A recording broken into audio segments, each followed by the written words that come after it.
Hello guys, welcome to our channel. यहाँ हम बात कर रहे हैं स्टार प्लस के नंबर 1 सीरियल अनुपमा।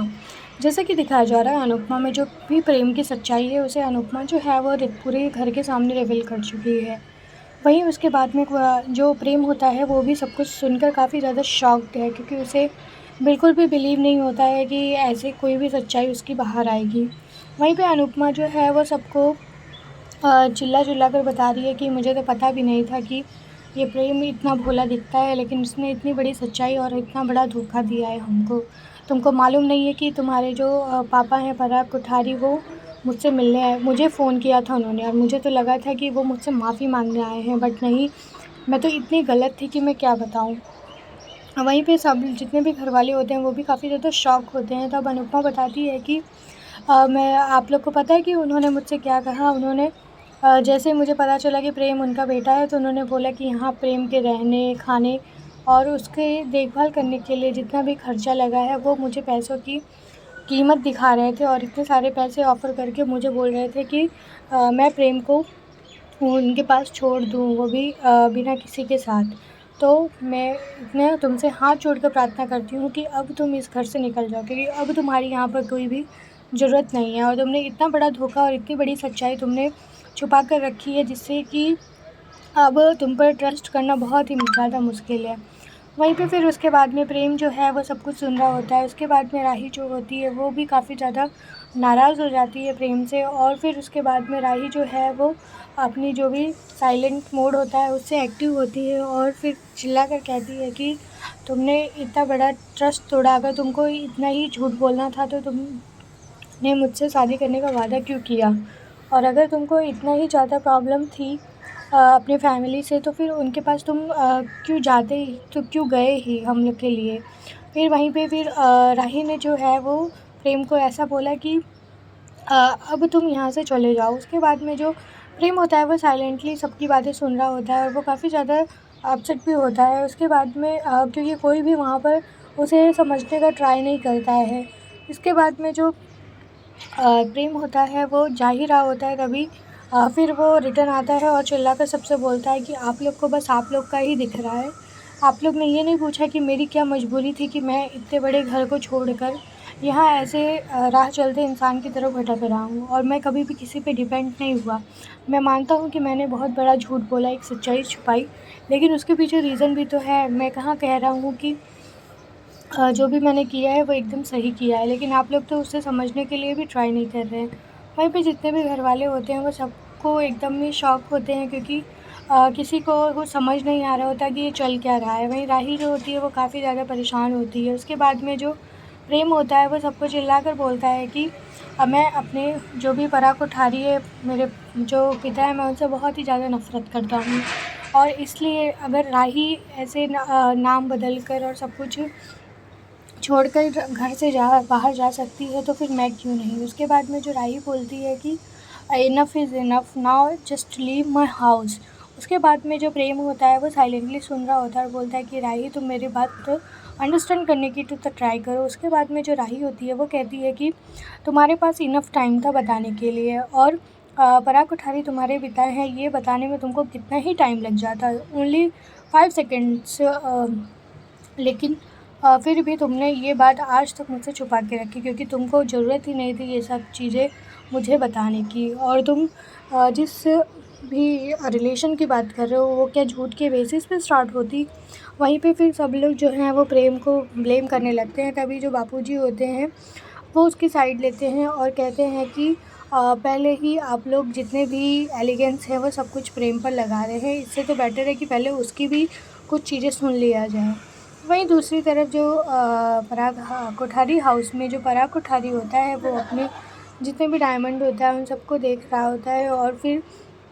कहता है कि ये तो प्रेम तो हाथ से चला गया, और उसके बाद में अब वो प्रेम तो कभी भी यहाँ पर घर पे भी नहीं आएगा। उसके बाद में जो मोटी बा होती है वो पराग को देख रही होती है, फिर उसके पास वो आती हैं और फिर उसे समझाने का ट्राई करती है। वहाँ पर मोटी बा जो होती है एक सबसे बड़ी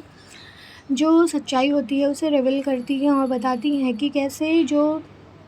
पराग कोठारी है वो भी मोटी बा की बात को नहीं मानकर उसने मोटी बा के खिलाफ़ जाकर कैसे दूसरी शादी की थी। वहीं पे फिर ये दिखाया जाता है कि जो मोटी बहू होती है वो पराग को समझाती है और कहती है कि हमें हमारा जो पोता है वो प्रेम यहाँ चाहिए और उसके लिए हमें जो भी करना पड़े हम करेंगे। उसके बाद में पराग जो है वो कहता है कि तो आप क्या चाहती हैं कि मैं जाऊँ और उस अनुपमा के पैर पकड़कर उनसे माफ़ी मांगूँ और फिर बोलूँ कि मुझे मेरा बेटा लौटा दे, लेकिन ऐसा तो हो नहीं सकता है। वहीं पे जो मोटी बहू होती है वो पराग को समझाती है कि मोटी बहू कहती है कि जैसे जो प्रेम का सिनेरियो चल रहा है वैसे तुमने भी तो मेरे मर्ज़ी के खिलाफ़ जाकर ख्याति से शादी की थी और उसके बाद में मेरी तुमने बात भी नहीं मानी थी। वो पहला ही टाइम था कि जब तुमने मेरी बात को नहीं माना था। वहीं पे जो पराग होता है वो काफ़ी ज़्यादा शॉक हो जाता है ये सब सुनकर। और दूसरी तरफ जो मोटी बहू होती है वो बोलती है पराग को कि अभी हमें हमारा बेटा चाहिए और अभी जो प्रेम है वो उस एज में भी नहीं है कि वो किसी की बात सुने। और वहीं राही जो होती है वो प्रेम पे सबसे ज़्यादा चिल्लाती है और कहती है कि तुम अभी के अभी यहाँ से निकल जाओ और हमको तुम्हारा ये झूठ और जो भी तुम बोल रहे हो ये सब सुनने के लिए कोई भी इंटरेस्ट नहीं है। उसके बाद में वो कहती है कि तुम मुझसे अपने आप को कंपेयर मत करो, क्योंकि तुम्हारे पास इतने सारे रीज़न थे कि तुम मुझे बता सकते थे और मैंने अगर अपना सब कुछ आइडेंटिटी वगैरह भी चेंज की तो इसमें मैंने किसी से कोई कमिटमेंट नहीं की थी, लेकिन तुमने तो कुछ छोड़ा ही नहीं। वहीं दूसरी तरफ जो मोटी बहू होती है वो पराग को समझाते हुए कहती है कि जो भी प्रेम है जिस एज में है वो अब किसी की बात नहीं मानेगा। जैसे कि तुमने मेरी बात नहीं मानी थी उस टाइम पे और तुमको तुम ही सही लगोगे। तो वहीं पे फिर उसके बाद में जो पराग होता है वो कहता है लेकिन तो फिर हम अपने बेटे को लाएंगे कैसे। तो उसके बाद में मोटी बहू जो बोलती है कि जैसे तुम्हारी शादी कराने के लिए तुमको घर लाने के लिए मैंने तुम्हारी बात मानी थी, वैसे ही अब तुम्हें अपनी बेटे यानी प्रेम की बात माननी होगी और उसके बाद में तुम्हें उन लोगों के आगे अब तो झुकना ही पड़ेगा। अगर तुम अपने बेटे को अपने पास चाहते हो तो तुम्हें जाकर उन लोगों से माफ़ी मांगनी पड़ेगी और उन लोग का जो राही है उसे एक्सेप्ट करना ही पड़ेगा। उसके बाद में पराग जो है गुस्से से मोटी बहू को देखता है। उसके बाद में जो मोटी बहू होती है वो समझाते हुए कहती है कि इसमें किसी की कोई गलती नहीं है। इवन अनुपमा भी वहाँ पे वो उससे जानबूझकर नहीं रख रही है, वो जो प्रेम है वो अपनी मर्ज़ी से वहाँ पे रह रहा है। वहीं दूसरी तरफ जो प्रेम होता है उसे राही जो होती है वो काफ़ी ज़्यादा सुनाती है और कहती है कि अब मैं तुम्हारा एक भी झूठ बर्दाश्त नहीं कर सकती और अगर बापूजी कह रहे हैं कि तुम्हारी बात मान लेते हैं तो फिर ठीक है, तुम अपनी हिस्से की जो भी सफाई है वो दे दो, लेकिन अब मुझे तुम्हारे ऊपर थोड़ा भी ट्रस्ट नहीं है क्योंकि तुम मेरा ट्रस्ट जो है वो एकदम ही ब्रेक कर चुके हैं। उसके बाद में जो दूसरी तरफ है वो दिखाया जाता है कि जो प्रार्थना होता है उसका जो हस्बैंड होता है गौतम वो उसे टॉर्चर कर रहा होता है, क्योंकि जो प्रार्थना होती है वो प्रेम से 2-3 बार मिल चुकी होती है लेकिन वो किसी को भी नहीं बताई होती है, जिससे कि गौतम जो है उसे पता चल जाता है और बोलता है कि तुम अपने भाई से कितनी बार मिल चुकी है और इतना बड़ा झूठ तुमने बोला क्यों, और तुम चाहती तो मुझे भी तो बता सकती थी, अपने पति को तो बता सकती थी। तो उसके बाद में जो प्रार्थना है वो कहती है कि मैं चाहती ही नहीं हूँ कि पापा और उसके प्रेम के बीच की जो दूरी है वो कम हो जाए, प्रेम भैया जो है वो वापस आ जाए घर। तो उसके बाद में जो गौतम होता है कहे कि तुम किसी से नहीं बता सकती लेकिन अपने पति से तो ज़रूर बता सकती हो ना। तो वहीं पर फिर जो प्रार्थना को जो गौतम होता है वो बहुत ही ज़्यादा टॉर्चर करता है और कहता है कि अगर आइंदा ऐसा फिर से हुआ तो फिर मैं तुम्हारी सारी हड्डियाँ तोड़कर तब तुम्हें बताऊँगा कि और जितने भी घर वाले हैं उनको ये बोलूँगा कि तुम सीढ़ी से गिर गई थी। जिससे कि जो गौतम होता है ये सब बोलकर जो प्रार्थना होता है उसे बहुत ही ज़्यादा टॉर्चर करता है। उसके बाद में जो वहाँ से चला जाता है तब प्रार्थना जो है वो गॉड से प्रे करती है कि प्लीज़ प्रेम भैया होते तो ऐसा कुछ भी नहीं होता, इसलिए जल्दी से उन्हें इस घर में भेज दो। वहीं दूसरी तरफ जो शाह हाउस है उसमें भी काफ़ी ज़्यादा बवाल हो चुका है और जो राही होती है वो भी अब आउट ऑफ कंट्रोल हो चुकी है। और उसके बाद में जो प्रेम होता है वो भी चिल्ला कर बोल देता है कि तुम करो तो सब सही और मैं करूँ तो सब गलत हो गया, एटलीस्ट मुझे मेरी बात कहने का मौका तो दो। तो वहीं बापूजी बोलते हैं कि पहले प्रेम कहीं नहीं जाएगा और उसे उसकी बात रखने का एक मौका तो दिया ही जाएगा। उसके बाद में प्रेम जो होता है वो काफ़ी ज़्यादा खुश हो जाता है और बापूजी को जाकर हग करता है और कहता है कि थैंक यू बापूजी मुझे समझने के लिए। उसके बाद में जो प्रेम होता है वो सब कुछ बताता है कि मैं कम से कम मेरी बात मुझे रखने का मौका तो दो। मैं अपने जो भी पराग कोठारी और ख्याति कोठारी है उनसे बहुत ही ज़्यादा नफ़रत करता हूँ, क्योंकि वो लोग मेरे माँ बाप हैं ही नहीं। उसके बाद में जो अनुपमा होती है वो कहती है कि तुम ऐसे क्यों बोल रहे हो, तुम अपनी माँ से नफ़रत क्यों कर रहे हो और अपने पिता से। वही जो तुम्हारी माँ है ख्याति, वो इतनी अच्छी हैं, वो हर जगह उधर उधर भटक के अपने बेटों को घर लाने का ट्राई कर रही हैं और हर जगह से सब जगह मन्नत मांग रही हैं। और इवन वो जो चुनरी राही को जो मिली थी उनका आशीर्वाद करके, वो ख्याति ने ही दिया था, और उसके बाद भी तुम उन्हें अपना बेटा तुम मानते ही नहीं हो। तो फिर उसके बाद में जो क्या अनुपमा है वो ख्याति को काफ़ी ज़्यादा तारीफ़ करती है और उसके बाद में सारी रियलिटी उसको प्रेम को बताती है। तो फिर उसके बाद में दूसरी तरफ ये दिखाया जाता है कि जो